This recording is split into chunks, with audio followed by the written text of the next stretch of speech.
Nama saya Iqbal Maulana. Suatu saat saya akan menjadi pengusaha yang sukses. Saya Ulfa. Selain menjadi penghafal Quran, melalui gambar yang saya ambil, saya berharap mampu menyampaikan pesan dakwah. Saya Khadijah, menjadi pendakwah adalah jalan hidup yang saya pilih. Nama saya Sultan, menjadi ulama besar adalah impian saya di masa depan. Halo teman-teman, nama saya Maryam. Cita-cita saya ingin menjadi ustazah. Mari wujudkan cita-cita para penghafal Al-Quran dengan bergabung bersama kami menjadi orang tua asuh. Berarti jauh dari Orang tua dari saudara. Kenapa? Aku agak merasa berdosa sebenarnya ya. Sempat, kok ibu saya tega sih, dari sekian kita yang 4 orang, kok saya sih yang ditinggalin gitu. Jadi ketika sudah sampai di tempat dan itu maghrib, beliau meninggalkan saya ketika saya lagi sholat. BBM Bincang Bareng Mapas. Assalamualaikum sahabat Quran se-Indonesia. Jumpa lagi bersama saya Kaul di podcast BBM Bincang Bareng Mafas. Masya Allah, kali ini podcast BBM kedatangan narasumber. Beliau adalah pengurus di Pesantren Maskan Hufat Bintaro di Pusat.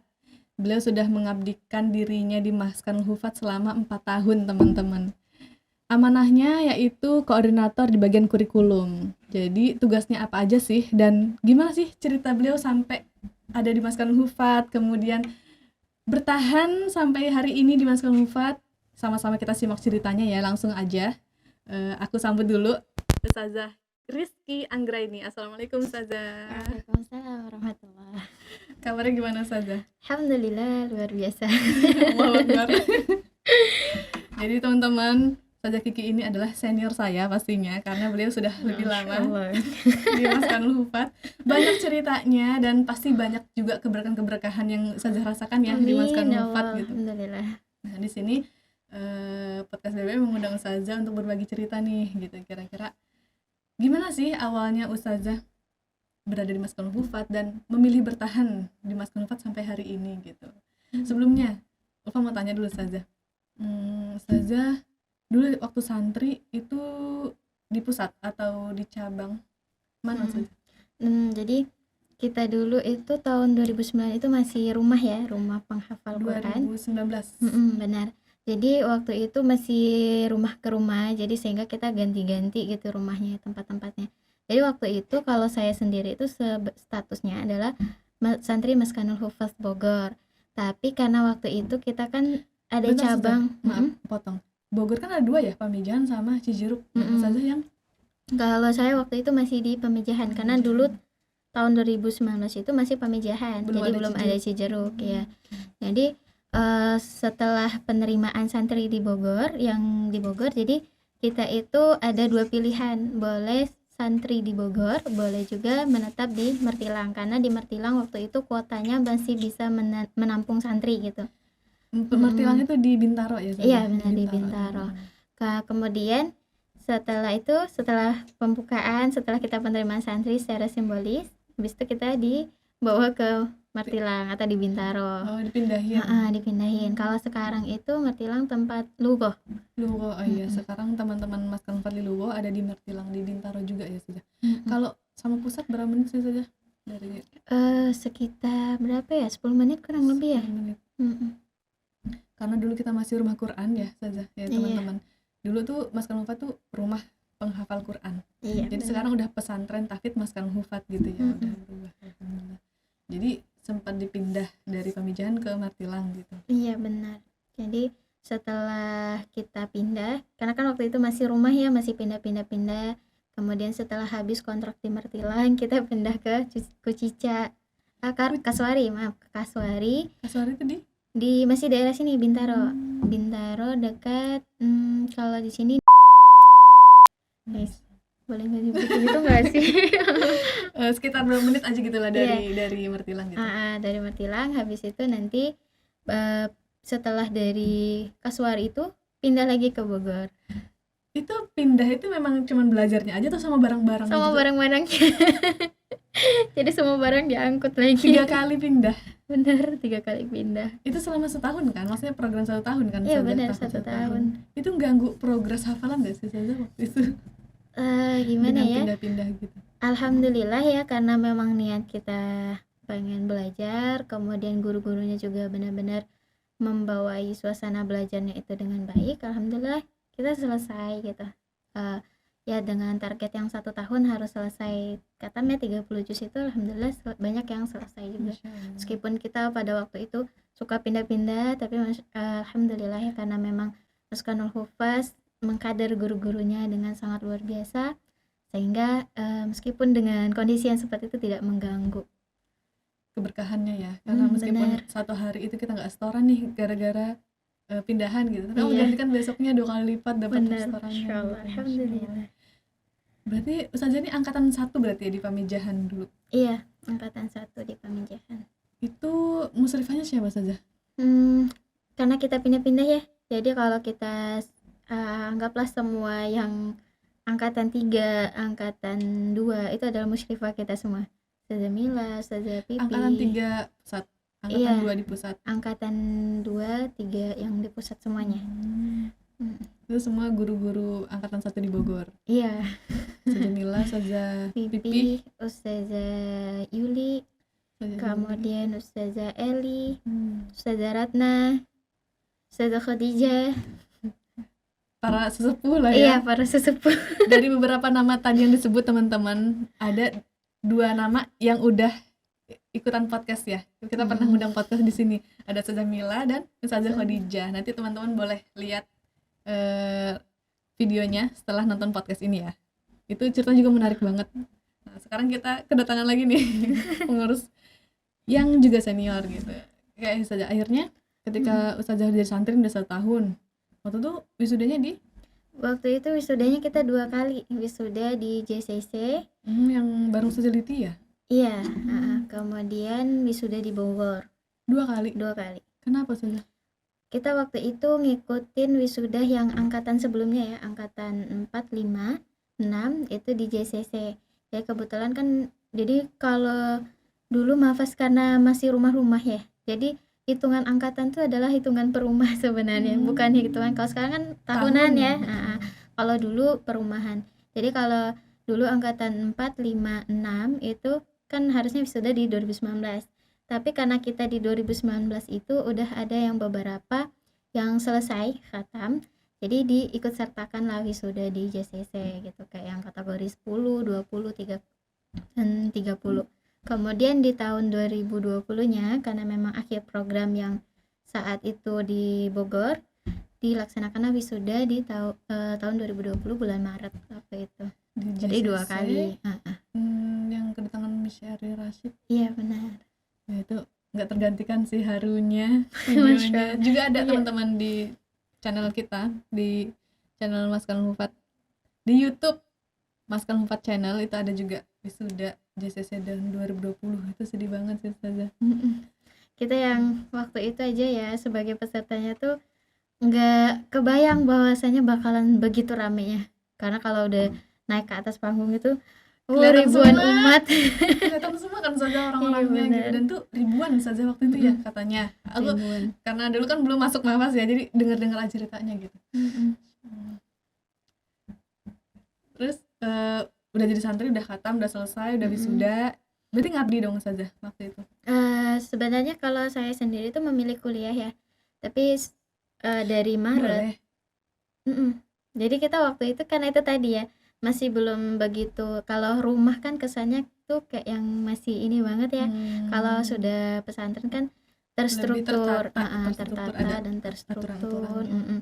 Jadi kalau dulu itu masih kita dikasih pilihan mau mengabdi atau kuliah gitu. Jadi waktu itu saya memilih kuliah, tapi antara dari bulan Maret ke masuk kuliah September itu kan masih ada beberapa bulan.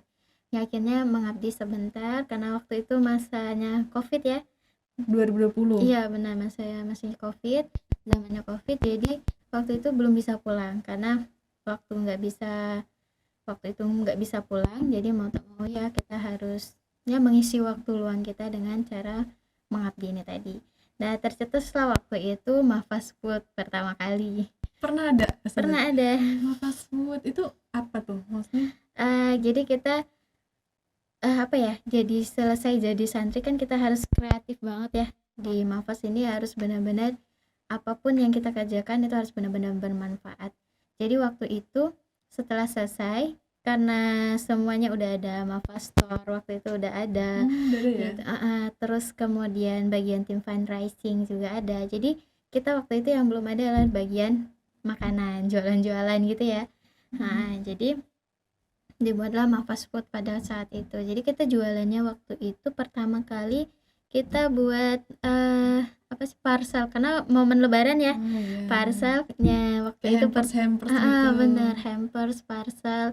Nah, saat itu customer kita pertama kali adalah Kak Ria Ricis. Oh iya. Iya. Ya, Kak Ria Ricis pertama kali customer. Karena tahu promonya gitu, maksudnya ada nih Mahfaz ada. Iya. Oh, iya, Masya Allah. Ya, waktu itu. Masya Allah. Ya, kita buatnya kue kering saat itu, kue kering, terus juga buat apa, paket-paket buka puasa. Itu karena pas momen Momennya lebaran. Ramadan aja ya. Iya, Ramadan. Di luar itu, maksudnya sebelum Ramadan dan sesudah Ramadan masih ada Mahfaz Food itu? Saat itu masih berjalan sebentar sepertinya. Habis itu beralih lagi ke yang sempat kita ada sih namanya. Sahla Sahla. Itu adalah bibit dari Mahfaz Food. Sahla dulu baru ada Mahfaz Food. Enggak, Mahfaz Food Food dulu baru baru ada ada Sahla. Sahla. Sahla itu kayak apa saja, kayak sekarang kantin gitu kah? Benar, kayak kantin. Jadi di Maskul Mufat ini teman-teman ada Mahfaz Mart, ada Mahfaz Store. Mahfaz Store itu yang jual-jualan yang kita pakai ini. Teman-teman boleh lihat nanti di Shopee juga ada kita Mahfaz Store. Nah, itu ada Mahfaz Kantin yang jualannya tuh gorengan, kemudian makan-makan basah, kayaknya Indonesia banget. Gitu kan. Ayam geprek juga ada gitu, teman-teman. Nah, itu jadi di Mahfaz tuh udah banyak sekarang macam-macamnya. Ternyata dulu pernah ada Sahla itu ya, Saza? Setelah dari Mahfaz Food. Mahfaz Food, Sahla, terus sekarang Mahfaz Kantin. Iya. Saja kuliahnya udah selesai? Kalau sekarang semester 7. Udah mulai garap-garap skripsi? Iya, lagi pusing-pusing riang. Target tahun berapa saja wisuda? Targetnya bulan lah. Ini udah akhir tahun sih. Targetnya sih 2024. tahun depan, karena memang di kampus saya itu angkatan pertama itu tercatat angkatan kita gitu. Jadi tahun depan jadwalnya gitu wisuda. Insyaallah. Amin, semoga lancar saja. Amin ya Allah. Berarti itu beasiswa dari Mahfaz saja? Iya benar, beasiswa dari Mahfaz. Insyaallah. Syaratnya apa saja kamu dapat beasiswa Mahfaz? Mungkin teman-teman yang lagi nonton pengen kuliah istilah ngafal gitu. Syaratnya apa saja? Apa ya? Gak begitu spesifik banget ya. Takutnya gini, kalau misalkan kita kuliahnya niatnya menghafal Quran, pengen kuliah, salah niatnya kan ya, pasti itu akan ada aja penghalangnya. Tapi yang pastinya beasiswa yang sekarang saya dapatkan itu bukan karena saya pernah menghafal Quran, bukan karena saya adalah santri Maskanul Hufaz, tapi ini adalah wasilah dari Qurannya gitu. Jadi nggak muluk-muluk boleh banget. salah niat, iya. teman-teman. Jadi nggak yang terlalu saya pengen ngafalin Quran biar dapat beasiswa, saya pengen ngafalin Quran di Maskanul Hufaz biar dapat beasiswa di sini dan di sana. Itu adalah bonusnya, kado dari Allah atas kesungguhan kita dengan Quran ini gitu. Jadi kalau syaratnya ya nggak ada syarat sih sebenarnya buat dapat beasiswa dari Mahfaz ya. Karena emang Allah mau kasih, ya Iya. udah gitu. Benar. Izin Allah aja gitu dapat beasiswa gitu. Ya yang pastinya harus bersungguh-sungguh dimanapun itu. Jadi kalau misalkan kita bersungguh-sungguh ya, kalau kita hafal Quran kita bersungguh-sungguh ya, beasiswa mungkin salah satu dari hasil atau wasilah dari kita sungguh-sungguh dengan Quran. Sebentar lagi wisuda. Planningnya apa nih saja setelah wisuda? Tetap di Mahfaz? Apa ya, pengen menyelesaikan estafet dakwah ini dulu, dirasa suatu saat nanti sebenarnya nggak ada batasan ya kalau kita mau dakwah ya, kayak yang merasa kalaupun di sini sudah maksimal pengen explore lagi gitu ya, pengen berjalan estafet dakwahnya nggak di satu titik aja gitu. Masya Allah. Kalau pesannya Ustadz Denny, dimanapun kamu meskipun udah nggak dimasukkan Mufat, jangan pernah tinggalkan dakwah Quran gitu. Iya benar. Maskan Hufat ini hanya wadah, tapi dakwah Quran itu boleh di mana aja, dimanapun tempat, dimanapun yayasan, lembaga, harus tetap dakwah Al-Quran gitu. Kita sebagai yang pernah menghafalkan Al-Quran gitu, pesan beliau gitu sih. Sebelum kita ke yang sekarang nih Ustazah, sebagai pengurus di Maskan Hufat, pengen tahu cerita Ustazah ketika awal kenapa terbesit untuk menghafal Quran dan itu di Maskan Hufat gitu. Awalnya gimana Ustazah? Ini panjang nih kayaknya ceritanya. Ini klimaksnya kayaknya ya. Oh iya. Jadi apa ya? Mungkin niatnya sama aja ya, sama seperti teman-teman yang lainnya di luar sana yang menghafal Quran. Kalau ditanya kenapa sih mau menghafal Quran, ya pengen cari ridho Allah, pengen menjadi sebenar-benarnya manusia gitu ya, insan yang benar-benar kembali lagi ke tujuan kita diciptakan. Tapi di balik kisah itu sebenarnya kita itu memiliki niat yang tersendiri ya, yang terselubung dari niat yang sesungguhnya. Kalau saya dulu dari awal kisah hidup, jadi saya itu dari kecil itu memang lahir ataupun hidup dari single parent ya, jadi ibu saya sendiri. Kemudian saat itu ketika sudah dewasa, sudah mengerti begitu peliknya dunia ini ya, banyak fitnah dan lain Itu di sebagainya. usia berapa saja, maaf memotong? Mungkin di usia SMP ya. SMP. Karena saat itu kan SMP udah mulai paham mana yang baik, mana yang tidak gitu. Kita udah bisa berkaca atau bercermin lah, kira-kira kalau kita jadi seperti ini, kita kedepannya bakalan gimana sih gitu. Jadi waktu SMP itu karena ngerasa kayak hidup di dunia ini kayak gini-gini aja gitu, mau dikejar sebanyak apapun langkah kita, Jauh, bakal makin iya jauh nggak gitu. akan nyampe-nyampe. Baik itu kita jalannya cepat ataupun berlari, ya kalau kita ngejar dunia nggak akan nyampe-nyampe. Jadi kayak terbesit juga ngelihat orang tua, karena kan kita dibilang paham agama tidak terlalu ya, karena orang tua juga masih agak umum lah gitu, orang-orang umum, kita nggak yang terlalu terlahir dari orang yang agamis banget. Jadi saat itu kalau kita dari 4 orang ini, saya kan berempat saudara ya, 4 saudara, saya anak ketiga. Saya ngelihat abang, mbak, adek tuh kita tuh kayak yang mungkin kalau kecil dulu masih berpikir yang masih dunia banget gitu ya, kayak masih melihat abang masih yang dunia banget, mbak gitu.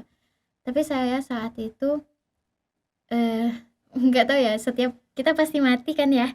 Ya saat itu kalau misalkan kita mati, ibu wafat, apa sih yang bisa bawa ibu itu ke surga gitu.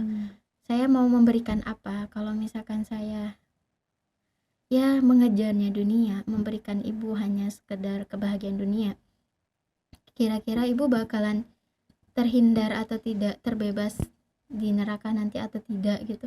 Jadi rasa khawatir yang begitu dalam, sehingga saat itu ya ngerasa ya saya harus menjadi salah satu penyelamat ibu, meskipun kita nggak pernah tahu ya, entah itu wasilah kita ataupun wasilah abang, mbak, adik gitu. Tapi saya ngerasa kayak ya saya harus menjadi salah satunya, kalaupun tidak ada, setidaknya ada saya salah satunya gitu. Satu penyelamat lah minimal gitu. Benar. Meskipun kita nggak boleh sepede itu, cuman kita ikhtiar gitu sih. Iya benar. Dan waktu usia SMP itu udah berpikir kayak gitu. Iya. Masya Allah.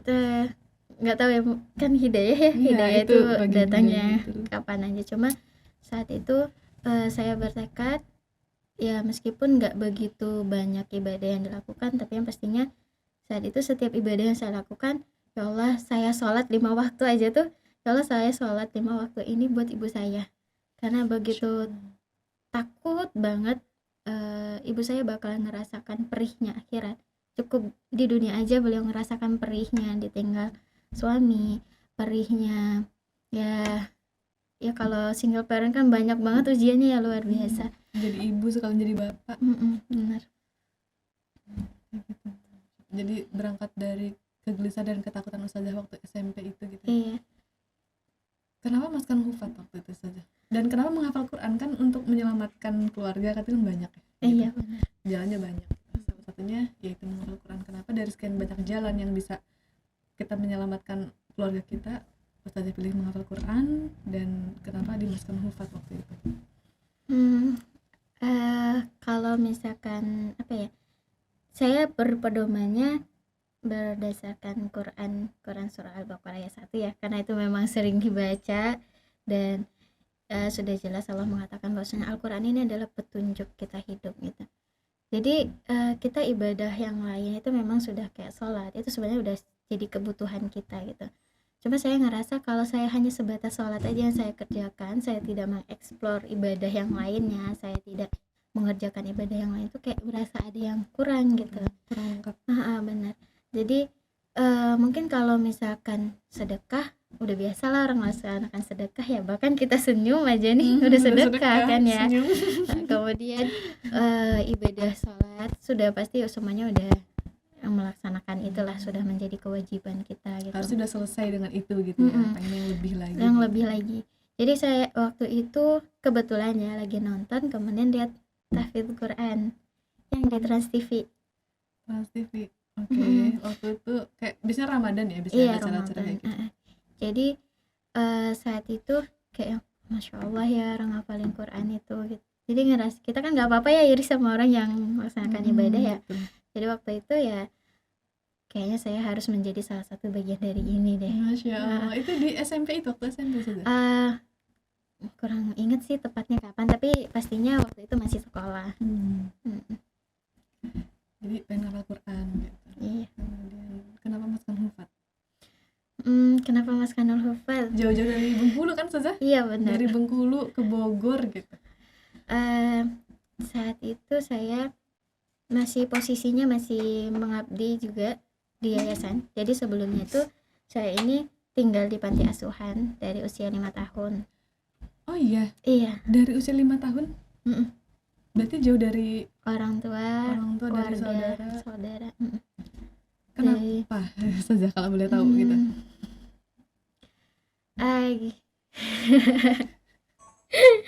Jadi ibu kan ditinggal ya sama ayah ya. Waktu itu dari usia saya 1 tahun, kemudian adik yang paling kecil itu masih dalam kandungan ibu. Jadi kita waktu itu masih kecil-kecil sekali. Bahkan saya pun kalau melihat ya ada kadang di postingan di IG dan lain sebagainya itu kadang ternyata kayak gini ya gambaran saya dulu kalau ditinggalin ayah gitu. Nah waktu itu kita masih kecil banget, bahkan kakak yang pertama itu kelas 1 SD kalau nggak salah ditinggal ayah. Dan ditinggal itu bukan wafat, yang hilang nggak tahu kemana gitu, Tiba-tiba pergi aja. tiba-tiba Bapak. pergi aja gitu. Jadi waktu Tapi itu sempat maksudnya ada hal yang menyebabkan untuk pergi itu, nggak tiba-tiba pergi? Ada konflik dulu atau ada? nah itu sebenarnya saya pengen ya nanya ke orang tua, cuma kayak berat nanya takut Nggak beliau sampai hati jadi ya sebenarnya. iya nggak sampai hati juga mau nanya ke beliau. Jadi ya udah kita menjalani kehidupan kita yang ada aja gitu, meskipun saya juga nggak tahu ayah saya di mana, kenapa beliau pergi. Sebenarnya kalau sekarang ya pengen banget, pasti ada alasan setiap perlakuan, apalagi itu orang tua ya, apalagi itu seorang bapak meninggalkan anak 4 orang, belum lagi yang anak ketiga masih dalam kandungan. Kalau kita secara logisnya, ayah mana sih yang tega ninggalin anaknya gitu, dan itu darah daging dia sendiri gitu. Cuma saya nggak yang terlalu fokus ya sudah lah gitu ya. Saya tidak membenci beliau, saya tidak dendam. Yang saya sekarang pikirkan adalah ibu saya gitu. Jadi waktu itu kita hidup berempat. Ibu waktu itu tinggal balik sama orang tua, sama nenek kakek tinggal. Jadi kita dulu tinggal berempat. Ya namanya Berempat itu abang, mbak? abang, Vicky. mbak, adek, ibu. Jadi waktu itu kita karena karena ibu bergantung sama bapak ya, sama ayah, sehingga ketika ayah pergi kan mau tak mau kembali lagi ke orang tua ya, kembali lagi ke rumah nenek. Jadi tinggalnya sama nenek sama kakek. Ya namanya tinggal lagi balik sama orang tua pasti ada aja cekcok ya, mana lagi kita masih kecil-kecil semua. Jadi waktu itu ibu juga ya gimana ya dibilang, hidup segan hati tak mau lah ya. Belum lagi dapat musibah ditinggal suami, ditambah lagi harus merawat anak 3 orang yang masih kecil dan 1 yang masih dalam kandungan. Dan kalau sekarang ngebayangin kalau saya memposisikan seperti beliau, kayaknya aduh saya nggak Nggak sanggup gitu. Ditambah lagi ya omongan-omongan tetangga, bahkan saudara beliau sendiri tuh ya nggak sedikit banyak ya pastinya yang membenci ataupun yang menghina dan lain sebagainya. Jadi waktu itu jalan yang terbaik adalah menitipkan anaknya. Memang berat ya saat itu, saya ingat banget waktu pertama kali ibu saya menitipkan. Jadi saya itu diiming-imingi buat jalan-jalan dia ceritanya, karena memang panti waktu itu kan jauh ya, tempat saya yang pertama kali tuju ini di luar kota. Jadi saya waktu itu dibawa sama ibu iming-imingnya jalan-jalan. Jadi ketika sudah sampai di tempat dan itu maghrib, beliau meninggalkan saya ketika saya lagi sholat. Kalau maghrib di panti itu. Iya, jadi nggak apa ya, kalau dulu posisi itu benar-benar yang terpukul banget, kayak ya Allah kok ibu saya tega ninggalin saya. Bahkan sempat Maksudnya nggak dibilang dulu, maksudnya tinggal di sini ya? enggak Nggak ada. makanya saya kecil dulu itu agak merasa berdosa sebenarnya ya. Sempat kok ibu saya tega sih, dari sekian kita yang 4 orang kok saya sih yang ditinggalin Abang gitu. sama mbak enggak? Saya sama abang Yang ditaruh di panti. yang ditaruh di panti. Jadi waktu itu sempat muncul rasa kesal, benci, bahkan sempat itu 1 tahun saya sama sekali nggak mau pulang. Meskipun dikasih kesempatan di panti untuk pulang. Jadi waktu itu ya masih anak-anak sebenarnya, ketika ya itu ya udah gitu ya, masih yang, tapi entah kenapa saya waktu kecil dulu tuh mungkin kalau kata orang-orang dewasa tidak pada waktunya ya. Jadi kesel banget waktu sampai saya nggak mau lagi pulang, saya nggak mau lagi ketemu sama ibu saya. Karena kesel ditinggal tanpa Iya pamit. benar. Apa ya, saat itu ya kita masih butuh banget kayaknya, dan mana lagi saya mendapatkan kasih sayang yang tidak lengkap ya, sehingga kita pasti sebagai anak menuntut kasih sayang yang lebih. Tapi ketika di usia 5 tahun kok saya ditinggalin gitu. Kayak ngerasa dunia ini nggak adil gitu. Iya benar. Kita yang masih terlalu kecil gitu. Jadi waktu itu ya dari kecil tinggal di panti sampailah saya usia kelas 4 SD, kemudian kelas 4 SD pindah lagi panti. Jadi ibu itu selalu menempatkan saya di panti yang jauh dari beliau. Ya kan dari kelas 1 sampai kelas 4 SD itu kan memang jarak pantinya jauh ya. Kemudian kelas 4 SD itu saya baru yang bisa berlapang dada untuk menerima, oh ternyata ibu saya menitipkan saya ke panti itu ada maksud lain. Sudah tahu dari mana gitu? Atau memang berhusnuzon aja sendiri, atau dapat cerita?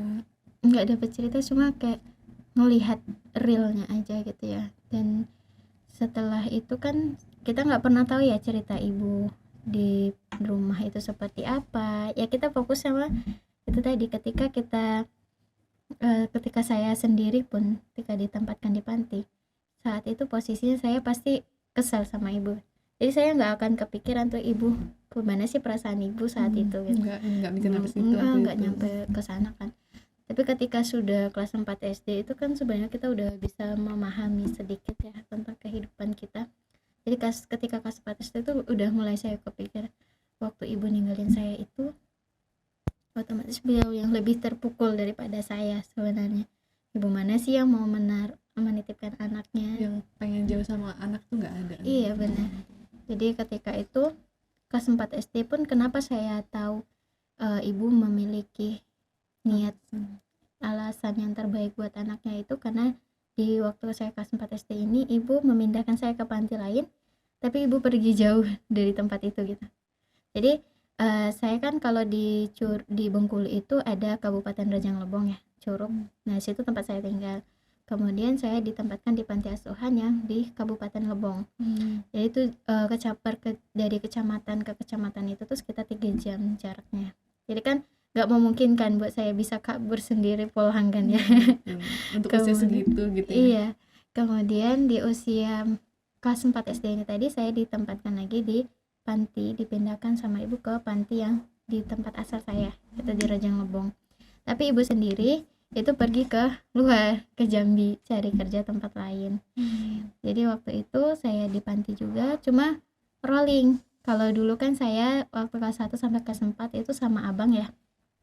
Kemudian pas di kelas 4 itu saya sama mbak. Jadi yang tetap di panti adalah saya saat itu.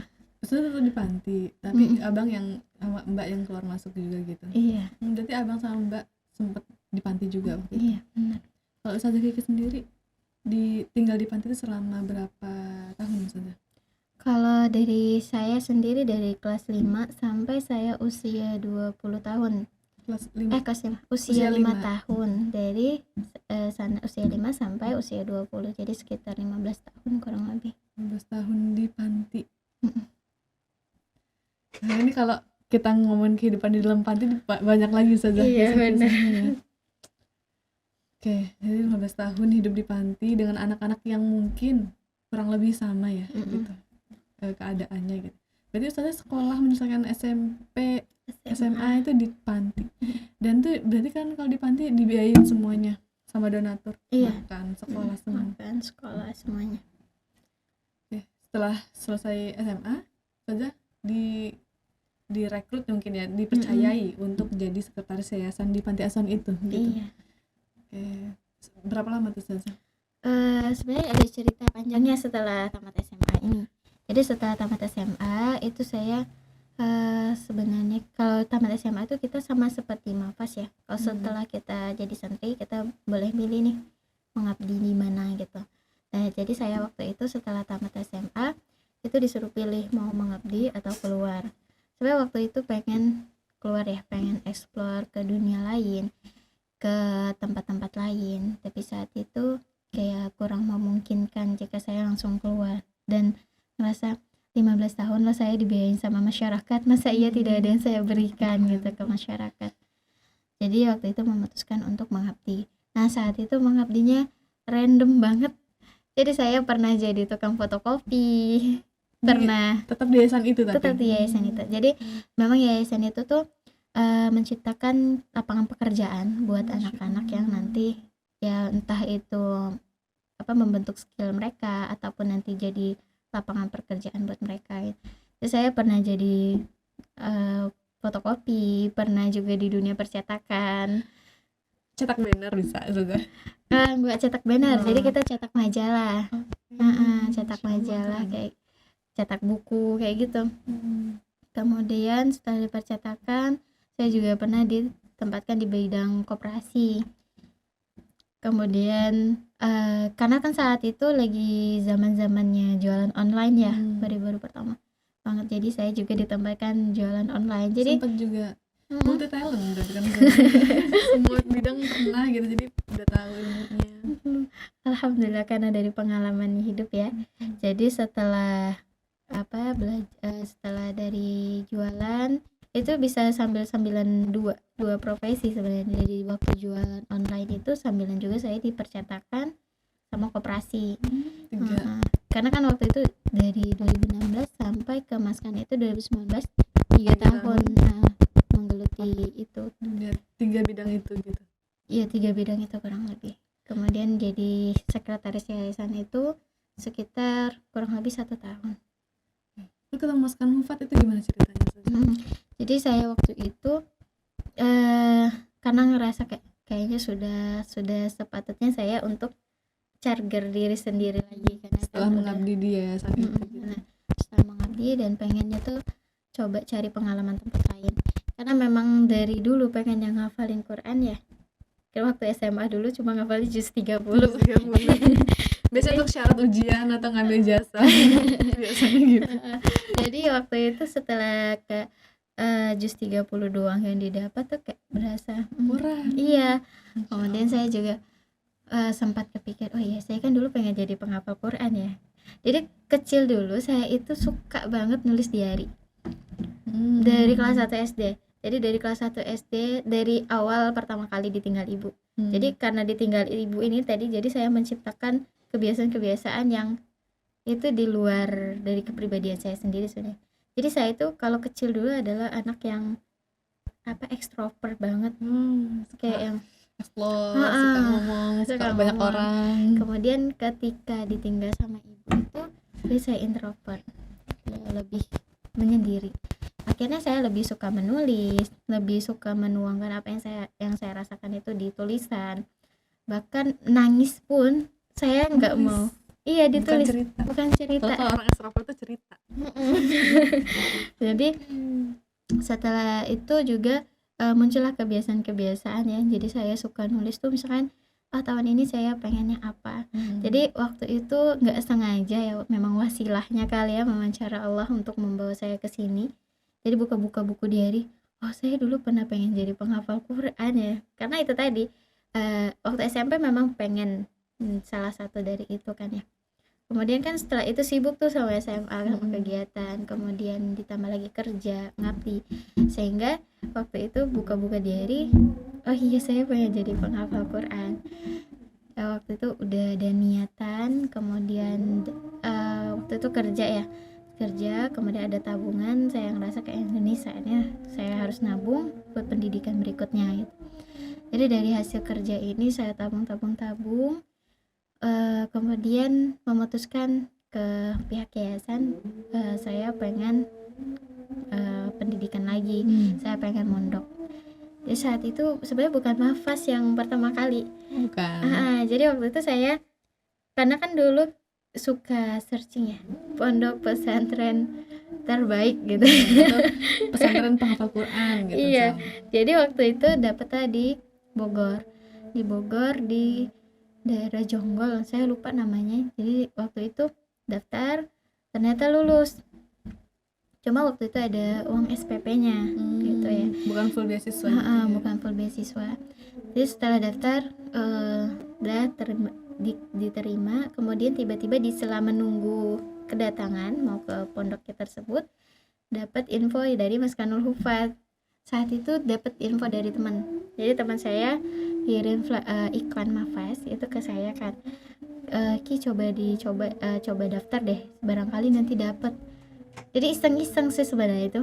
Jadi waktu terakhir banget, hari-hari terakhir coba daftar, karena udah mikir kan kayak saya udah dapat sebenarnya, tapi ya udah deh coba aja dulu, siapa tahu dapat gitu. Ternyata alhamdulillah qadarullah diterima. Kemudian dari ini beasiswa. Full gitu, nggak ada beasiswa SPP, full, nggak ada SPP. apapun. Jadi waktu itu alhamdulillah setelah ketemu sama Mas Kanufas dan akhirnya sampai sekarang. Masya Allah, itu ya berarti dari teman, sama aku juga dari teman saja. Dan nggak tahu juga gitu kalau pesantren Mas Kanufat ini punya ustazah Oki gitu, nggak tahu sih dulu. Akhirnya bertemulah Mas Kanufat sampai hari ini 4 tahun ya saja. Dan amannya sekarang di kurikulum, koordinator kurikulum program Pendidikan. Oh iya, beda ya. Kurikulum pendidikan apa sih? Kurikulum pendidikan. Gitu aja. Oke, ada kurikulum pesantrenan, ada kurikulum pendidikan. Nah, Ustazah Kiki ini koordinator di kurikulum pendidikan. Nah, itu ngapain aja saja? Aktivitasnya, apa yang dikerjakan gitu. Jadi kalau di kurikulum itu lebih ke merancang ya. Jadi kan kita di Departemen Pendidikan ini adalah program-program yang itu di Mas Kanul Hufaz. Jadi di luar Mas Kanul Hufaz. Pesertanya, orang-orang di luar Mas Kanul Hufaz. Ya, targetnya adalah orang-orang yang di luar Mas Kanul Hufaz. Seperti ya kalau sekarang kan ada camp ya, itu kan tujuannya buat yang orang-orang yang di luar. Jadi program-program yang itu ya yang tidak terlalu terikat begitu lama. Oke, ada batas waktu. Oh, kayak camp kan misalkan ada yang 2 pekan, ada yang sebulan. Iya, benar. Berarti Bilmas juga ya saja. Saja juga merancang kurikulum untuk Bilmas, kemudian camp. Kalau di bawah sebenarnya kurikulum pendidikan otomatis itu camp, Kampung Mahfaz, Bilmas sama Lugot. Dan sekarang kita lagi menyusun rencana buat yang Mahfaz internasionalnya. Oh, jadi Mahfaz internasional itu kurikulumnya Ustazah Kiki juga yang bersama tim yang rancang. Karena dia bagian dari program pendidikan. Oke, Masya Allah. Ini berarti saya nggak salah orang nih teman-teman. Saya sedang ada di hadapan orang-orang Ustazah Kiki dan timnya yang merancang kurikulum yang sekarang nih, misalkan nih teman-teman yang lagi nonton podcast ada yang ikut program camp atau program Bilmas ya saja. Nah, karena beliau itu yang merancang silabus ya saja ya. Silabus, kemudian RPP, RPP kalau untuk target gurunya, pembelajaran. target pembelajaran. Nah, ini beliau, Masya Allah, keren sih. Kayak maksudnya bisa gitu merancang sedemikian rupa untuk camp yang hanya 2 pekan 1 bulan tuh bisa mencapai A, B, C gitu. Berarti kalau camp itu fokusnya ke apa saja programnya? Kan Kalau hanya 2 pekan dan 1 bulan gitu. karena kalau camp sendiri itu target ya, target misalkan nih daftar kemudian pengennya ngapain selama 2 pekan itu gitu. Jadi ada pilihannya. iya ada pilihannya. Jadi kalau sekarang itu kan masih di tahfidz hampir sama sebenarnya materi pembelajarannya yang ada di pusat, misalnya santri yang mukim, cuma lebih dipersingkat dan sesuai dengan target mereka gitu. Misalkan ada yang 2 pekan targetnya hanya murojaah juz 1 sampai 2, maka yang ditargetkan adalah itu gitu. Jadi lebih ke apa ya, kurikulum kita itu lebih ke random sih sebenarnya, Penyesuaian semuanya. Iya, sama penyesuaian pesertanya. sama pesertanya. Karena di camp itu usianya tidak terbatas ya saja. Dari mulai berapa saja? Kalau usianya mungkin dari 13 sampai tidak tahun. terbatas. Oke, dan nggak semua yang ikut camp itu mereka yang sudah menghafal Quran. Ada yang baru belajar dari nol juga bisa saja. Iya, bahkan yang sama sekali yang baru belajar dari awal banget. Berarti dari ada level tahsin, tahfidz gitu, murojaahnya ada gitu saja. Dari pratahsin malah, Pratahsin. karena memang yang pemula kan belum kita ajarkan tahsin ya, masih yang pengenalan. Berarti pratahsin itu benar-benar awal baca Al-Quran banget gitu ya. Awal mengenal huruf ada juga. Ada. Jadi sebenarnya kalau kita sendiri itu ya kurikulum pendidikan itu kan baru-baru sekarang ya adanya gitu. Kalau untuk program-program lain itu sebenarnya udah ada dari lama.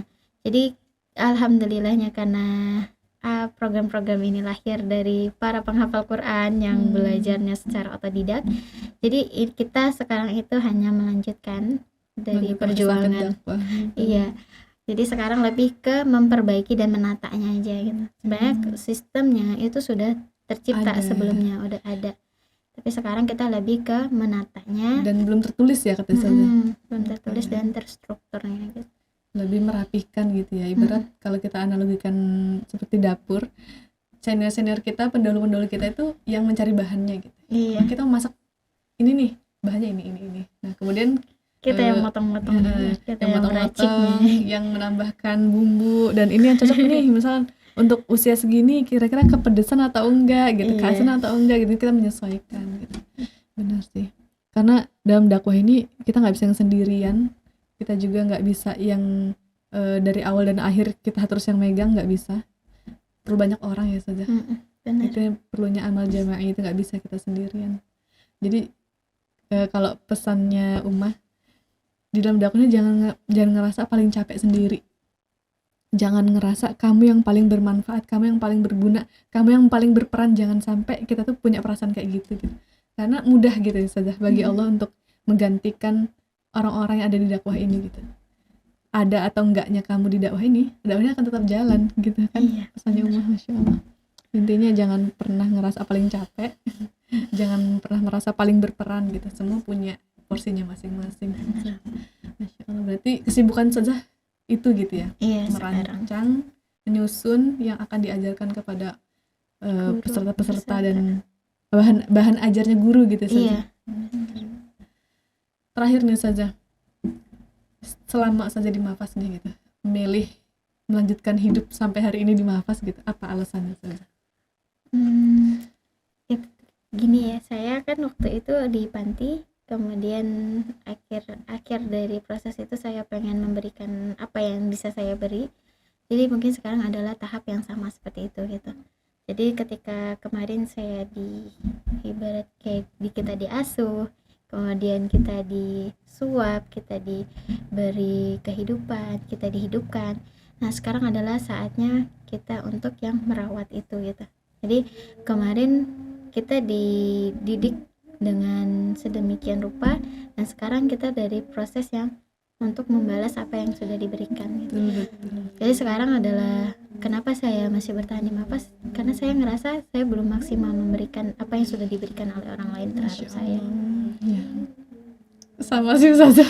Karena kalau berpikir tentang ngabdi itu sebenarnya nggak ada ruginya gitu. Iya. Karena ibarat kita semasa jadi santri 1 tahun full kita nggak ngeluarin apapun dan kita selalu menerima ilmu, menerima makanan yang kita makan, minuman yang kita minum, itu semua dari donatur gitu, dari umat gitu. Ketika berpikir jauh gitu ya saja, setiap darah yang mengalir di tubuh kita ini ada jasa umat loh. Iya. Butir-butir nasi yang kita makan, air yang kita teguk, itu tuh dari umat gitu, melalui Maskan Hufat gitu, melalui wadah ini gitu. Masa iya dengan darah yang sudah mengalir ini gitu kita nggak berkontribusi pemikiran maupun tenaga maupun ide gitu. Rasanya bakal jadi orang yang paling jahat kalau sampai melupakan jasa-jasa itu gitu sih saja. Nggak sepakat dengan saja. Nah, cuma itu tadi ya, takutnya nanti orang beranggapan enggak, kok enggak mesti harus di sini gitu. Tapi kenapa saya bertahan di Mapas? Karena yang sekarang bisa menerima, maksudnya yang menurut kita ini adalah tempat yang tepat buat kita menyalurkan apa yang pengen kita salurkan, yang kita berikan kepada masyarakat, ya ini gitu.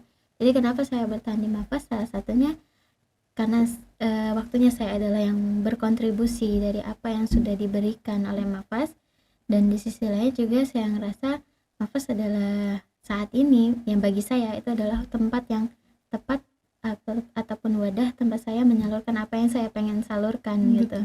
Karena setiap kita kan memiliki pilihan yang berbeda ya. Mungkin teman-teman yang sudah selesai di Mapas, kan mereka selesai keluar berdakwah di tempat lain, itu adalah pilihan mereka. Betul. Dan itu adalah tempat wadah mereka untuk melanjutkan dakwah yang sudah diberikan di Mapas. Kita tadi sih balik-balik adalah takdir ya, Allah yang memberikan takdir kita, dan menurut saya Allah sepertinya menetapkan takdir saya di sini untuk saat ini gitu. Dan merasa masih bisa berkembang di sini dengan apa yang kita inginkan, apa yang kita punya, kita masih bisa menuangkan itu gitu. Iya, benar. Jadi memilih untuk tetap bertahan di sini gitu. Dan untuk teman-teman yang mungkin memilih untuk belajar di luar atau melanjutkan dakwah di luar, itu juga bukan hal yang salah kan Ustazah gitu. Mereka memang punya pilihan, dan selama itu masih dalam kebaikan, insya Allah nggak apa-apa juga gitu. Karena memang Maskan Hufat ini harapannya alumni itu bisa di mana aja, berperan sebagai apa saja gitu kan. Benar banget. Masya Allah. Terakhir banget saja motivasi untuk teman-teman yang lagi nonton podcast. Motivasi ya. Atau nasihat mungkin, atau penyemangat, kata-kata semangat, atau motivasi tersendiri ya kalau buat ini mungkin bisa jadi motivasi buat saya sendiri sampai saat ini. Intinya apapun yang kita lakukan itu pasti ada dampaknya, entah itu jahat, entah itu kebaikan, pasti ada dampaknya. Jadi setiap apapun yang kita lakukan itu, kalau saya sendiri tuh lebih ke, kan kayak orangnya pemikir ya, jadi sebelum saya melakukan sesuatu hal tuh kayak lebih memikir dulu, kalau saya melakukan ini kira-kira apa sih dampaknya buat saya gitu, baik atau tidak. Jadi motivasinya itu tadi, sampai saat ini ketika saya mau melakukan apapun itu selalu saya pikirkan akhirnya itu berdampak baik buat saya dan orang lain atau tidak. Jadi kalau itu buruk ataupun tidak baik dampaknya, ya lebih baik tinggalkan gitu. Pun juga buat teman-teman yang menghafal Quran di luar sana, ketika menghafal Quran ya pastinya baik semua ya, coba balik-balik lagi niatnya ya. Kalau niatnya itu tidak baik, dampaknya buat hafalan kita, lebih baik tinggalkan gitu, karena niatnya dari awal sudah tidak baik. Jadi mungkin lebih jangan tinggalkan Qurannya sih, lebih ke memperbaiki niatnya, tinggalkan niat yang gak baik itu tadi. Masya Allah, terima kasih Ustazah Kiki. Saya ngomong jangan tinggalkan Quran itu ngingetin saya sama Musrifah dulu kan. Musrifah aku salah satunya adalah Ustazah Hidayatul Husna. Beliau juga pamijahan di Bogor, Mapas di Bogor, di pamijahan. Beliau juga berpesan jangan pernah tinggalkan Quran gitu. Karena siapa kamu hari ini itu pasti ada wasilah Al-Quran. Jadi kalau misalkan kamu meninggalkan Al-Quran, maka kamu gak akan menjadi kamu yang hari ini gitu. Ini di luar dari doa orang tua pastinya gitu. Iya. Ya Masya Allah. Jadi ketika meninggalkan Quran sehari aja kan ngerasa kamu tuh hari ini di sini bertemu orang-orang dan kamu sekarang amanahnya A, B, C, dan apapun nikmat yang kamu dapat hari ini tuh wasilahnya Quran gitu. Masya Allah. Benar. Jadi saya juga ingat nih tentang wasilah Quran ya. Jadi cerita yang membuat saya itu bertahan di Mafas, salah satunya itu adalah Quran sebenarnya. Jadi kayak saya kan pulang ya, pernah pulang ke rumah waktu masih COVID. Ketika pulang ke rumah tuh kayak ngerasa hampa. Ya kayak mungkin teman-teman yang lain yang di luar sana juga sebagai penghafal Quran, ketika berada di lingkungan yang tidak tepat, kita merasa was-was ya. Yeah. Saya ketika pulang di rumah hampir 1 tahun itu nggak tenang banget. Kayak kenapa nggak tenang, segala sesuatu yang dilakukan tuh merasa Kosong. was-was, kosong gitu. Dan ketika di Mafas kayak berasa terisi, beda karena kan sebelumnya udah di Mafas kemudian pulang pasti ngerasa perbedaannya, ada yang hilang. lingkungannya, aktivitasnya. Benar. Jadi kenapa saya balik ke Mafas, kenapa saya bertahan di Mafas, itu salah satunya adalah itu karena lingkungan di Mafas ini begitu mahal banget. Betul. Tidak- Benar kata Uma. Lingkungan kayak di Mafas mahal teman-teman. Iya. Nggak bisa dibayar dengan dunia dan seisinya. Mm. Mungkin kita terlalu ini ya, kalau teman-teman dengar mungkin ini berlebihan banget sih, tapi kayak apa ya, hal-hal kayak gini kayak ketika diomongin mungkin ya elah cuman gitu doang gitu mungkin kedengarannya, tapi kalau dirasakan dengan hati dan kita yang ngejalanin tuh Masya Allah, Masya ini Allah. mahal banget, saja mahal banget gitu. Tapi intinya Dan nggak hanya di Mafas, intinya hikmahnya adalah pokoknya selalu deketin lingkungan Quran aja, entah itu pondok Quran manapun. Iya. Karena kita kebetulan adalah Di santri Mafas. alumni Mafas. jadi kita bahasnya Mafas. Iya, jadi Mafas itu berasa kayak rumah kedua. Betul.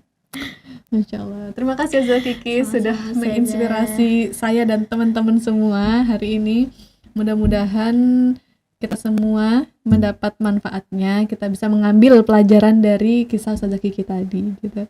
Dan semoga Ustazah Kiki lancar-lancar aktivitasnya, terus mengkoordinir teman-temannya juga bisa maksimal ke depannya, lebih maksimal. Kemudian bisa melahirkan program-program yang lebih keren atau memoles program-program yang ada sekarang tuh lebih keren lagi gitu ya. Mudah-mudahan dengan adanya tim kurikulum salah satunya, jadi makin banyak teman-teman yang bisa belajar Al-Quran di luar sana gitu ya. Amin ya rabbal alamin. Menciptakan kebermanfaat yang lebih luas lagi. Betul, amin ya Allah. Dan untuk teman-teman yang sedang menyaksikan podcast ini, mudah-mudahan Allah beri terus hidayah untuk dekat kepada Quran.